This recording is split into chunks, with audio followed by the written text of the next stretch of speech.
Will Kirk Cousins trade targets for Kyle Pitts' number 8 jersey?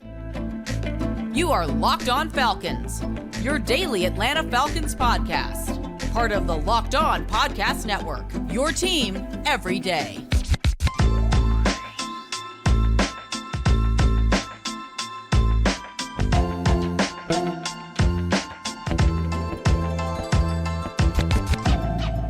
Welcome back, everyone, to another illustrious episode of the Locked On Falcons podcast, your daily Atlanta Falcons podcast, part of Locked On Sports Atlanta, your team every day. And today's episode is brought to you by GameTime. Download the GameTime app, create an account, and use code LOCKEDON for $20 off your first purchase. And guys, if you do not know me, I'm your very humble host, Aaron Freeman. Been covering the Falcons for far too long. And over at falcfans.com, RIP. Still going strong on this illustrious podcast. You may also know me as Sirius Black, a.k.a. Mr. Drew, a.k.a. the Jolly Green Giant, a.k.a. Mr. a.k.a. And I appreciate each and every one of you that is an everydayer of this podcast that makes it your first watch or first listen of the day. And all you got to do to become an everydayer, subscribe or follow for free on YouTube or wherever you listen to podcasts. So today's episode, we'll talk about, the trade back possibilities for the Falcons in round one, especially now that Calvin Ridley has chosen his destination, which is not the Jacksonville Jaguars, but the Tennessee Titans. And we'll talk a little bit about sort of if the Falcons are done in free agency and why we haven't seen them make cuts yet at this point in time. But we'll start things off talking about our reaction to the introductory press conference of one Kirk Cousins, with the league year officially starting. The Falcons, trotted out Kirk Cousins to do all the rigmarole, announce his official signing. They also announced Charlie Warner's official signing. We'll see. They'll probably do Darnell Mooney at some point later this week, possibly tomorrow. Similar to how they did last year, where they sort of rolled out each guy or whatever. But listening to Kirk talk, some interesting nuggets that I think he had in there for those of you that might have missed it, and we'll share my thoughts on some of those things. He sort of started the things off talking about how he kind of considers Atlanta to be a home away from home, and discuss all his sort of roots and connections there, talking about his wife and where they got married and where they went on their first date in the local area. She's from the Atlanta area, went to UGA. Their in-laws still live in Atlanta. His father-in-law is a Falcon fan. He often mentioned sort of how he's watched his father-in-law sort of react to the Falcons during bye weeks and whatnot in the past when they've been down here, and he sort of spends every offseason, hanging out in the in-laws basement and whatnot. And so, that's kind of his home away from home. But I thought it was also notable that he mentioned how he was in the Georgia Dome during that Falcons, 2016 playoff run, which was the last hurrah of the Georgia Dome against Seattle and Green Bay in the lead up to that Super Bowl. So, that's an interesting connection that he has.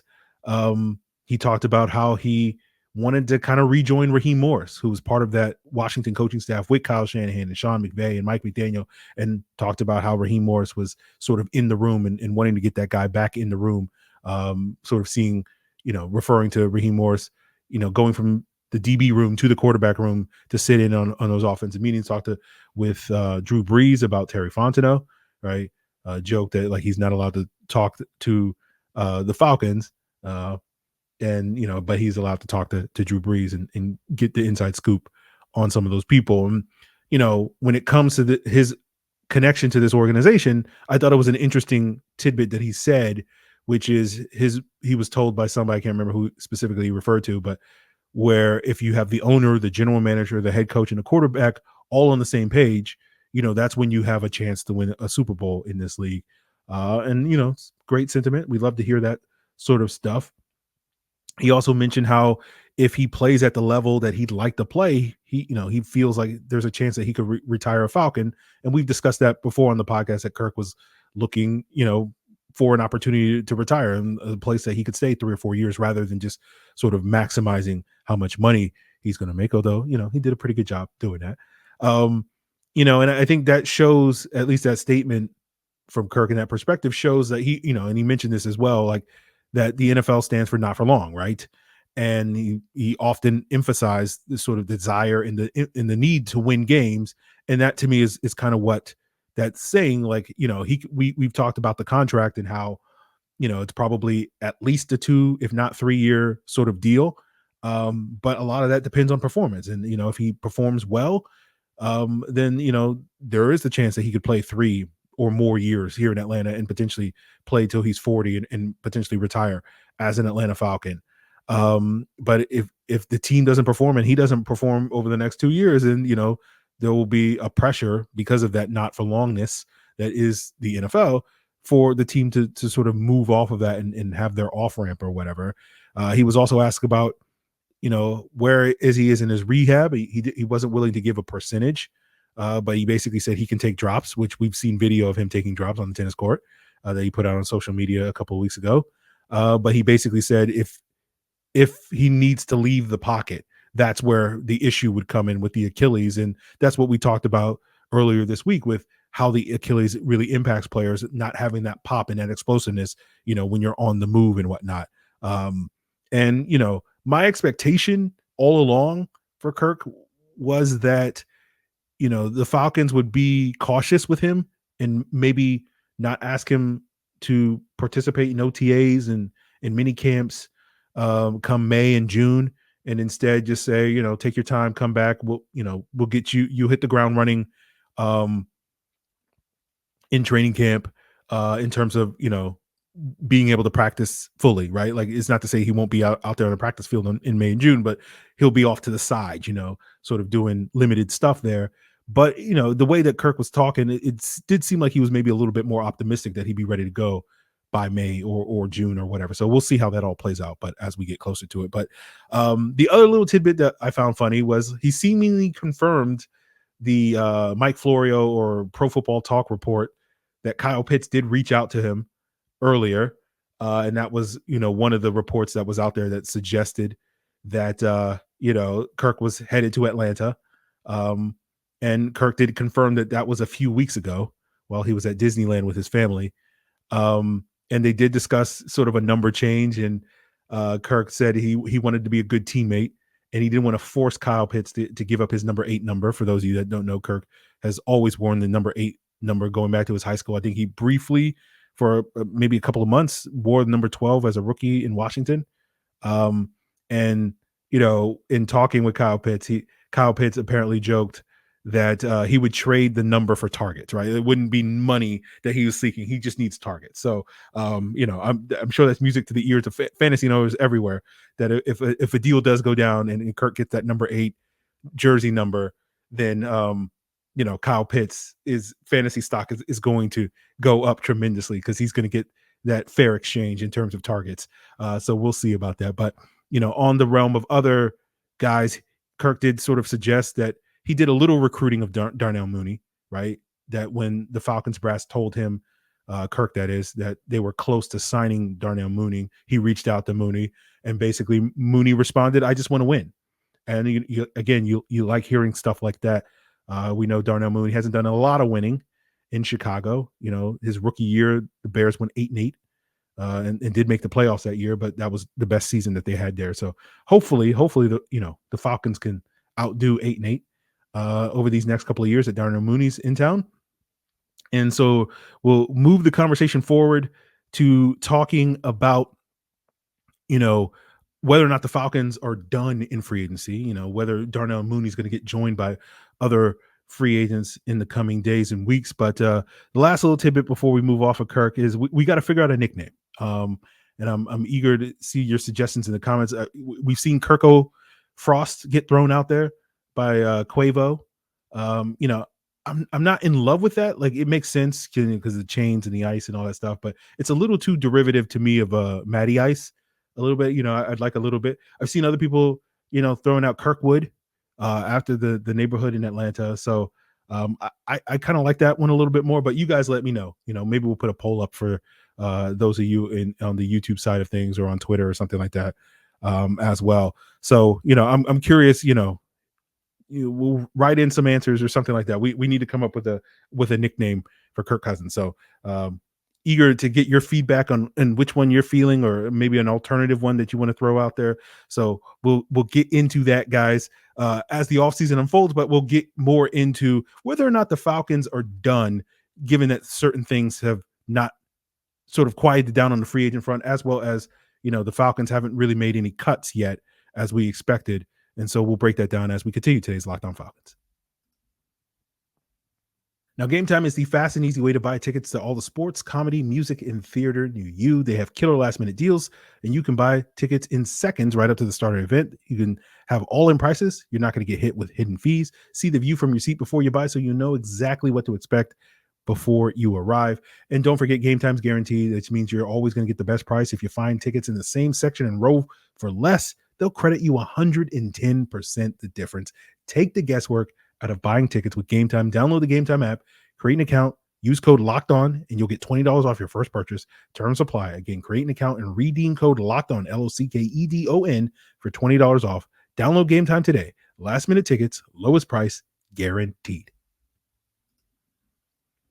So as you know, Locked On has launched the first ever national sports 24/7 streaming channel and Locked On Sports Today. And baseball fans, make sure you mark your calendars for March 20th at 7 p.m. Eastern for the best MLB season preview, coming exclusively to Locked On Sports Today on March 20th at 7 p.m. Eastern time. Be the first to get the local insight from the MLB local experts on the Locked On Podcast Network. Are the Braves going to repeat? Check it out at 7 p.m. on March 20th on Locked On Sports Today's 24/7 streaming channel right here on YouTube or the free Amazon Fire TV channels app. So, are the Falcons done in free agency? I log on to Twitter today and people are basically like, okay, I guess it's on to the draft now because the Falcons didn't sign anybody today. And it's like, why do we do this every year, guys? Like, why do we sit here and act like the 52 hours that exist for the legal tampering period is the only time that NFL teams can add players? That there are multiple waves of free agency and we're only like halfway through the first wave. In the first wave typically sort of peters out during the initial weekend. So Friday, Saturday, maybe Sunday. And then you have the second wave of free agency. And if you go back through the Falcons history, like they still make moves in that second wave of free agents, which typically kicks off like the Monday after that first week of free agents. So most of the money gets thrown around. The big money gets thrown around in the first wave in that first week. Right. But then, there's still some players that are going to sign. There's still some players that are going to be patient. Right. Because you go back to last year in that second wave, that's when the Falcons signed Mac Hollins and Mike Hughes. You go back to the previous year, that's when the Falcons signed Marcus Mariota due to other things that they were doing in the first wave. Right. Kadero Hodge and Auden Tate were in that second wave. Mike Davis and Fabian Moreau were in that second wave in 21. Right. You go to the third wave, which is typically the end of, maybe the third week and final week of March. Right. And last year that was Calais Campbell signing. That was Scotty Miller. The fourth wave, if you count that as like the first 2 weeks of April, in the 2 weeks prior to the draft, the Falcons have signed guys like Cordero Patterson and Rashaan Evans, and they made the Jeff Okudah trade and they signed Bud Dupree in that sort of fourth wave. And so when people sit here and go like, oh, I guess we're not, we're done until the draft, I just go like, that doesn't make any sense. Not to mention like they have too many holes on the roster right now, I think, to think that they're done. Right. One of the things I do is like, as a way to sort of figure out what this team's needs are is I go and look at, do you have a 48-man roster? Can you go out there and play a game, tomorrow with a 48-man roster? And by my count, the Falcons have about 10 openings right now on their 48-man roster. And I think that's a very conservative number because there's certain players that could potentially be cuts. More on that in a second, like Lorenzo Carter and Mike Hughes that I'm currently counting as part of that 48. There are some back-end roster guys, especially some guys that have been recent draft picks that I'm not convinced that the new regime is going to value as much as the old regime did because they didn't, Terry Fontenot's still here drafting, but Raheem Morris, those aren't Raheem Morris's guys, and those are players like D'Angelo Malone and John Fitzpatrick and Jovan Gwynn that are part of the current incarnation of the 48 that may not be, 6 months from now. So, with the Falcons having 7 picks, and we'll talk later about the possibility of picking up more than that. I don't think 7 picks is going to fill those 10 spots, and I figure that number of 10 could increase to 10 or 15, and so I figure they're going to add at least a half dozen signings between now and the draft, and so in order for them to do that, they'll probably have to clear some cap space because according to overthecap.com, the Falcons are currently, after the Kirk Cousins, Darnell Mooney, and Charlie Warner signings, are sitting at just shy of $5 million in cap space, 4.7. And when you factor in the $5.8 million roughly that's going to take for them to sign their 7-man draft class, and that number will go up if they happen to get more picks. Again, more on that later. They'd actually be 1.1 million over the cap. So there's going to be some maneuverings. We've talked before about, potential cut candidates. I'll admit I was a little surprised to see the Falcons not cut anybody today to start the league year. They typically have done that in the past. And those candidates include Taylor Heineke, Mike Hughes, Lorenzo Carter. We've talked before about if you cut those 3 guys, you get the potential for a combined $14 million in cap savings. Now, maybe they decide to restructure some of those deals. You're looking at a player like Taylor Heineke, especially. We'll see. If they're going to make a decision on Taylor Heineke, they have to cut him by the 5th day of the league year, which is Sunday, because he's due a $1.32 million roster bonus then. And, that's basically $1.32 million less in cap savings that you would get if you cut him after that day. But again, maybe they rework his contract. And I don't necessarily love the idea of reworking Taylor Heineke's contract because I'm just cut ties and move on, but I know there are people on this coaching staff that have worked with Taylor Heineke that, may like Taylor Heineke and may value him as a QB2 here. TJ Yates did spend a little bit of time with Taylor Heineke in Houston back in 2017 when they were both on that team, and Heineke was on Houston's practice squad. I know Ken Zampese, who the Falcons hired as a senior offensive assistant. TJ Yates is the quarterback's coach, if you didn't know. Ken Zampese, though, was the quarterback coach in Washington for all 3 of Taylor Heineke's seasons there. So he may have fans on the staff. I certainly understand wanting to have a, solid backup behind Kirk Cousins if the goal is to, win games and make a deep postseason run. I don't know if Heineke is the choice that I would have for having an established backup there. I think he's too much of a gunslinger to be the type. Like typically my preference, and again, this is just purely my preference. Obviously, if the team goes in a different direction, they have a different preference. My preference for a backup quarterback is either a young up and coming guy, or like an established veteran that is going to go out there and do his job. Right. And that the player I think of is Matt Schaub. And we talked about this all the time with Heineke all last year, which is like, he's not really running the offense. He's just out there being a gunslinger, trying to be Brett Favre with a lot less talent. And like, that's just not my cup of tea. And if you're a bad team or a mediocre team and you just kind of need a spark on your offense, like, sure, that makes sense. But like, I don't know if that's where I would go, but we'll see. We'll see if this new coaching staff is like, hey, we'll be able to, sand off some of these rougher edges on Taylor Heineke's game. And if we can get him to, take a pay cut and, I don't know, wind up saving, $4, $5, whatever $million. I'm not going to say it's worth it, but they think it's worth it. So we'll see about that. So for me, like, he doesn't fit my sort of preference for a QB2, but we'll see how that sort of goes. But we could get some other restructures. Chris Lindstrom, Jake Matthews, Grady Jarrett, Younghoe Koo are all sort of prime candidates to also get some restructures. So we'll see if that develops. But basically at some point the Falcons are going to have to clear some cap space, even if this podcast episode ages poorly and a week from now we're sitting here and they haven't signed anybody to round out the first wave or start the second wave. At some point they're going to have to move some money around so that eventually they'll be able to get their draft pick signed. So that is coming at some point, but we will leave that conversation aside and we'll talk about the draft a little bit with the Calvin Ridley compensation becoming official. We know what exactly draft pick we're going to get from the Jacksonville Jaguars because Ridley made a decision and it involves leaving Jacksonville.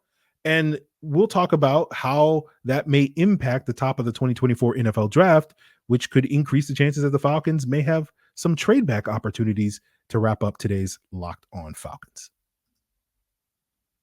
Now, did you know that even if you have a 401k for retirement, you can still have an IRA? Robinhood has the only IRA that gives you a 3% boost on every dollar you contribute when you subscribe to Robinhood Gold. But get this, now through April 30th, Robinhood is even boosting every single dollar you transfer in from other retirement accounts with a 3% match. That's right, no cap on the 3% match. Robinhood Gold gets you the most for your retirement thanks to their IRA with a 3% match. This offer is good through April 30th. Get started at Robinhood.com/boost. Subscription fees apply. And now for some legal info. Claim as of Q1 2024, validated by Radius Global Market Research. Investing involves risk, including loss. Limitations apply to IRAs and 401ks. 3% match requires a Robinhood Gold for 1 year from the date of the first 3% match. Must keep Robinhood IRA for 5 years. The 3% matching on transfers is subject to specific terms and conditions. Robinhood IRA available to U.S. customers in good standing. Robinhood Financial LLC, member SIPC, is a registered broker-dealer. So wrapping up today's Locked On Falcons, let's talk officially that the Falcons will be receiving a third-round pick, the 79th overall selection from the Jacksonville Jaguars as part of that sort of conditional pick that they sent to the Falcons as part of the Calvin Ridley trade 2 years ago, in the middle of the 2022 season. Yeah, do my timeline. And basically that pick could have potentially been a second had the Jaguars re-sign Ridley before 4 p.m. Eastern time on Wednesday at the start of the new league year. He didn't do that because he ultimately signed with the Titans, signing a 4-year, $92 million deal with $50 million guaranteed. Very similar contract to what Terry McLaurin signed 18 months ago with the Washington Commanders. And so, our official statement on this illustrious podcast is we are happy that Calvin Ridley secured his bag. We've been talking, 3 years ago, we started talking about, when is Calvin really going to get that bag from the Falcons? And unfortunately, things kind of derailed for his time here in Atlanta. But happy for him to sort of get that security, well-deserved for him. But I know, for the last 6 or so months, a lot of people have been hyper-focused, and especially over the last 6 or so days, I've seen a lot of people on Twitter hyper-focus on getting that second-round pick over the third-round pick and feeling some type of way towards the Jacksonville Jaguars and all this sort of stuff, given that, Ridley, had offers from the Titans or had offers from the Patriots and the Jaguars, and people thinking that he was just kind of waiting as part of some, scheme to, all that sort of stuff. But it didn't wind up being true, and he wound up going to the Titans. But ultimately, I didn't really care about any of that stuff, right? Second round pick, third round pick, who cares? Like, tell me the players that we're going to get, not the picks that we're going to get. I don't really care about positions either. I know data will strongly suggest that the average player that you could get at pick 48, which would have been the second round pick for the Jaguars, versus pick 79 is significantly different. But you don't draft based off of a spreadsheet, right? Like the data is going to tell you that the number one pick is going to outperform your typical number 7 pick. But if you pick Baker Mayfield with a number 1 pick versus taking Josh Allen with the number 7 pick, who cares what the data says? Get me players. That's what I mean. Right? Players win you football games, not data, not positions, not draft picks, all that stuff. So that's part of the reason why I often butt heads with other fans and people that cover the team, because it's we just have a fundamentally different perspective, that people are so focused on get me this position as opposed to, get me the player. Right. And we sit here and pass rush is probably the Falcons' biggest need right now today in order that they need to address. But do I think a 6 out of 10 edge rusher is going to help this team more than an 8 out of 10 wide receiver or an 8 out of 10, most other positions? No, not really. So that's where to me, it's not about positions, it's about players. But when it comes to the Ridley thing, it's less about, what the compensation the Falcons got for him. The fact that he's going to Tennessee, who's picking right ahead of the Falcons at pick number 7 in round 1, how this signing potentially affects how the top 7 picks are going to go, right? And we heard new Titans coach Brian Callahan at the combine when asked about sort of, how does he value wide receiver versus offensive tackle? And he basically said that he wants the guy that scores touchdowns, right? And it's a similar dilemma that the Bengals themselves went through several years ago when the debate was, should they take Jamar Chase or should they take Penei Sewell? They obviously took Jamar Chase, and it seemingly has worked out for them, although Penei Sewell has been outstanding in Detroit. And so for me, at least, I was sort of operating based off of those comments that, okay, the Titans are going to take a wide receiver because they desperately need a wide receiver. But after signing Ridley, it's okay, that need is not as big a need as it was before. Now, obviously, Locked On Titans is going to have more insight into this than I am. But, you look at both Ridley and Hopkins are 2 starting wide receivers. They're both on the wrong side of 30. Hopkins is entering a contract year. Treylon Burks, their first round pick from 2 years ago, has been a huge disappointment there. Arguably, I don't know. I had to look at the list, but I would guess that he's probably the biggest bust so far through 2 years from that 2022 first round draft. Let me know if there's someone else you would want to throw out there. But, if we look at the Cincinnati model that Callahan presumably is bringing to Tennessee, you do want to have 3 good receivers out there. And I guess to me, basically, I'm saying, like, if you can't count on Hopkins and Burks after this season, it's just going to be Calvin Ridley. So you can make a case if you're the Titans that, hey, we still need to put a priority on wide receiver and whatnot. So we'll see how it affects their draft, right? Time will tell on that. But, we've been talking a lot these last couple of days about, what happens if one of those top 3 wide receivers in Marvin Harrison Jr. out of Ohio State, Malik Nabers of LSU, and Rome Odunze of Washington slides to the Falcons at 8. And I've mentioned that based off of the Falcons BPA model and their need to stack that wide receiver room, even if it isn't the most pressing need now that they've signed Darnell Mooney and they have a whole 2 wide receivers out of the 6 that they're going to need in order to operate this season. But we talked about if one of those guys is on the board, most likely either Nabers or Odunze, I would be very shocked if Marvin Harrison falls to 8. But, would the Falcons pull the trigger on those guys? And so to me, I guess, like, what I'm sitting here wondering, I don't have an answer for you guys, does the Titans signing Ridley increase the chances that one of those wide receivers slides to 8 if they wind up going offensive tackle, where they have a big hole at left tackle, the Titans, that is? Or, do they still feel like, hey, we're still going to take a wide receiver if we believe that that guy is the guy? So we'll see. But, let's imagine a scenario where those 3 wide receivers do go off the board, right? Whether it's the Titans taking the 3rd guy or whatnot. And you're the Falcons sitting there at 8. I think this is the conversation where you need to start having a conversation about trading back rather than just sticking at the pick and taking the pass rusher, which I think a lot of people are assuming the Falcons would do. And I'm not against that idea, but I do think it makes a lot more sense, at least from my perspective. And again, we'll see what the Falcons think about this.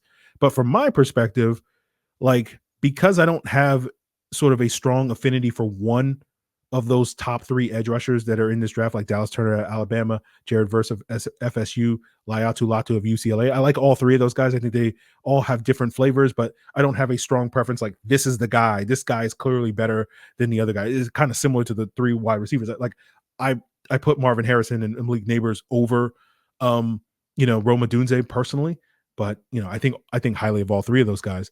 But I do wonder, if all 3 of those wide receivers are gone, if the Falcons aren't necessarily looking at taking QB4, JJ McCarthy of Michigan, if he's still available at pick 8, there's a lot of teams picking after us. And we're looking at you, Minnesota, picking at 11, that, probably would like to come up for a quarterback to make sure that they get their guy. And that may be JJ McCarthy. Somebody might be willing to come up and take one of the offensive tackles because there's a lot of O-line needy teams picking after us.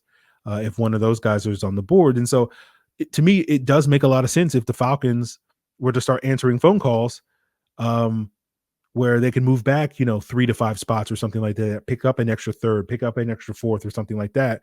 And, if one of those edge rushers gets taken before they're off the board, it's like, okay, well, we can settle for the next one.